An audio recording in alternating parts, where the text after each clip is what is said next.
the kickoff duties lock Edwards out to kick it away. This fielded a few yards into the end zone. And no run back here. This will be a touchback, and it comes out to the 25-yard line. The Saints coming out now to take the field. And for them, a touchdown their last go-around. Obviously, they'll be hoping to do that again. And when you start plotting for this drive, when you start thinking to yourself, okay, what are we going to do? You don't go away from what you did before because that worked, but you have to be prepared for wrinkles and counters because you know they'll make some adjustments. And that play going absolutely nowhere as he's belted before he could get out of the backfield. He has elite instincts from his linebacker spot. He's able to diagnose the run and flies in like a missile to stop that one behind the line of scrimmage. So the loss of a yard, and now 2nd and 11 from the 24-yard line. Now Breeze throwing on 2nd down. And some room to roam now. And he takes this one back into the end zone. And the Eagles defense gets a pick-6 TD. And the defense could not have written a much better script than that first drive, pick-6. The offense never got a chance to really get oiled up there, did they? But the defense, they certainly got in gear. What a big-time play and a great way for them to start. And now the offense, they've got to turn things around and figure this out because your backs are on the ground real quickly. Yeah, usually when you're starting the game getting the ball, 0-0 is the only score you're worried about.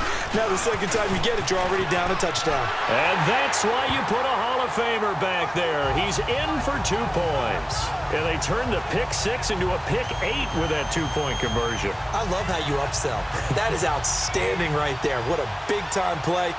Big switch in how this game was going, and then they capitalized with a little bit on top.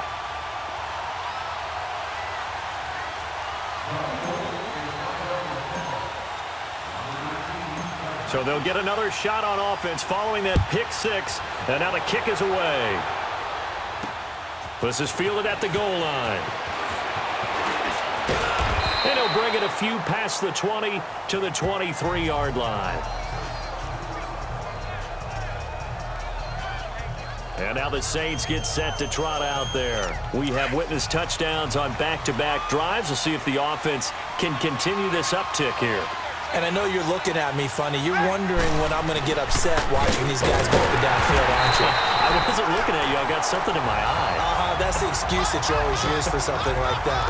Listen, I appreciate good offensive football as much as the next person. When it's played well and is skillful, I'm with it. And right now, this is exciting. Oh, the defender likes it. A rare misstep on that last play because the drive has been strong, but now it's 2nd and 12.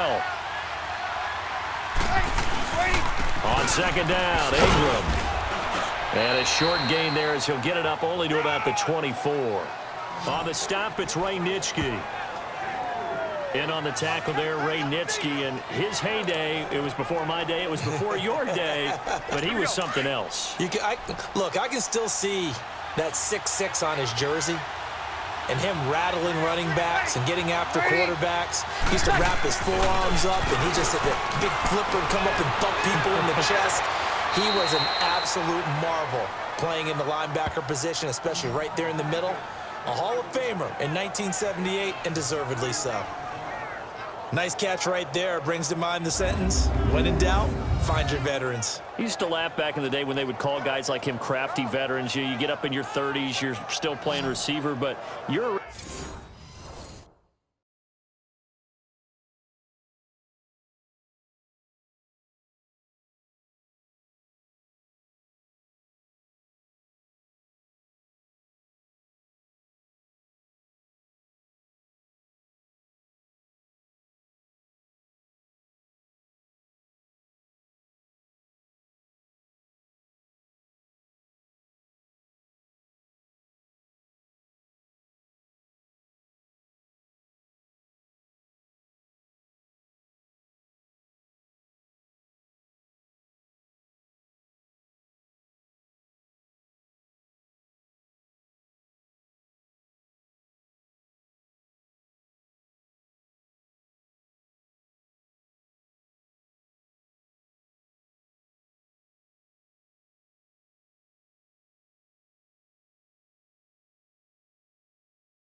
Around that long at that position, you're doing something right. Just remember this. When he was young, he thought the crafty veteran was simply a guy who couldn't run anymore. Now he understands a little bit better. Ready. Waiting. This is Ingram on 1st and 10. And this one's going to go the wrong way. Losing yardage back at the 42. It's a loss of 4 there, bringing up 2nd down. Well, that play reminded me of Michael Strahan in 2001 when he was absolutely incredible.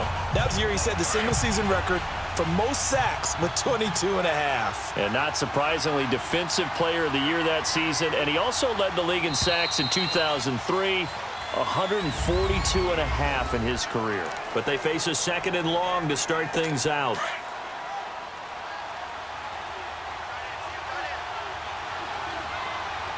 Ready. We're waiting. Breeze to Ingram on the draw. Able to corral him right at the midfield stripe following that sparkling display of footwork we saw. Call it an 8-yard pickup, and it'll be 3rd down. On a 2nd and long, it's really nice to see an offense that has enough confidence to run the football in that situation. I think that goes back to their practice and game planning. They've seen things that they've seen on tape and in previous games that led them to believe that even in a long-distance situation, they can still run the football and gain enough yardage to put themselves in a good spot on 3rd down. The Saints on 3rd down. They've been okay, 2 for 3 thus far. This will be 3rd and 6. Ready. From midfield, here's Breeze. And that is incomplete. That one didn't quite make it to the target, but that's not always a function of the strength of the arm of the quarterback, is it? Sometimes there's just too much pressure there. In any case, the ball doesn't arrive. Here's Thomas Morstead on now to punt it away on 4th down.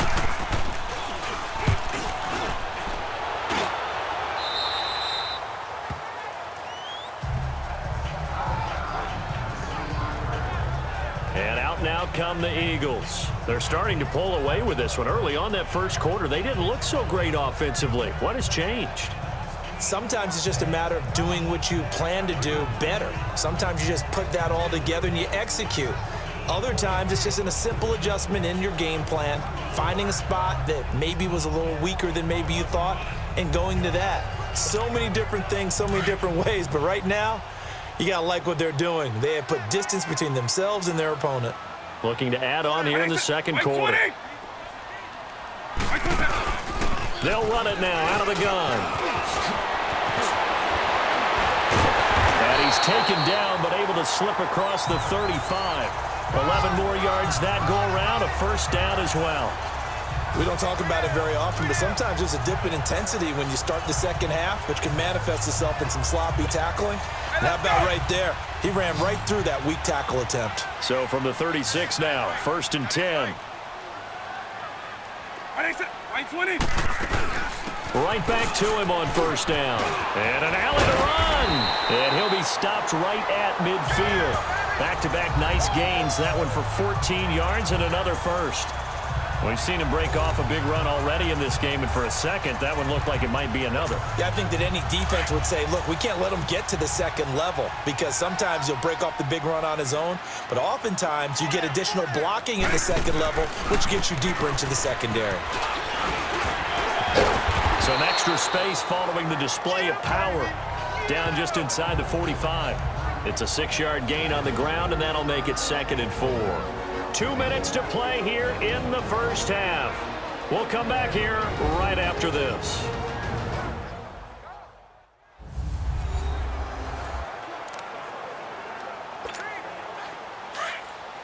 We remind you that coming up at halftime, we'll pay a visit to Jonathan Coachman. He's in Orlando, and he'll have our EA Sports halftime report. He'll try to throw it here. Vic. This is caught inside the 15. And he'll take it into the end zone for an Eagles touchdown. A big play there. 44 yards. And the Eagles had 6 to their lead. And that time, he came out of the slot for that big play downfield for the score. I think what we just saw there, partner, was what we call scheming a guy open. Put him in the slot, know that he has tremendous speed. What you're doing with your other receivers is likely running shorter routes to draw the attention closer to the line of scrimmage, to give him a chance to get downfield and turn it into a one-on-one route, often against the safety. You like your odds when he's running against the safety. His speed usually wins, and it did on that play. Extra point tacked on by Lambeau, and it gives his guys a 12-point advantage. That drive, a long one, spanning 15 plays, and it was capped off by an Eagles touchdown.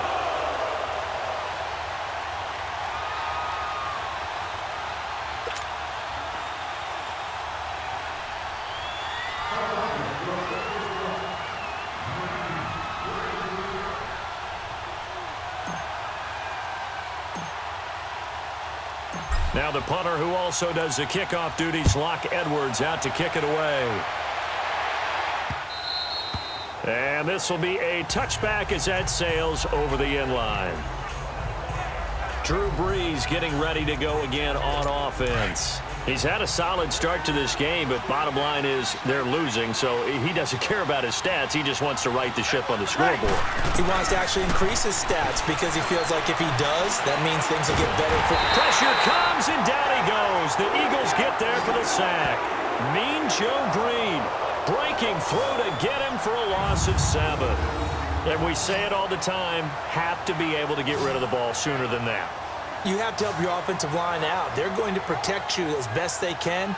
And if you're getting 3 to 5 seconds to throw the ball, they're doing a really nice job.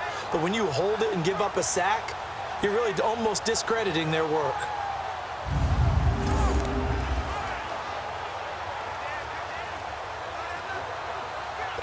Now following the sack, they'll look to make amends on a 2nd down and 17.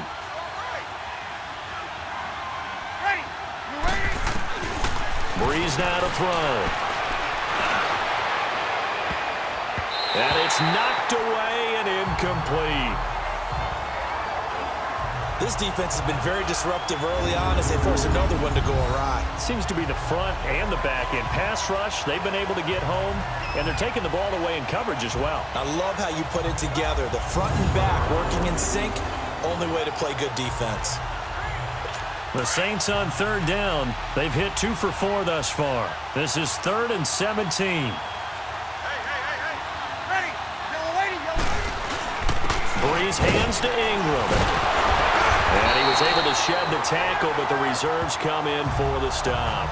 Call it a gain of 4, but not enough. The punt team going to need to be summoned here on 4th down.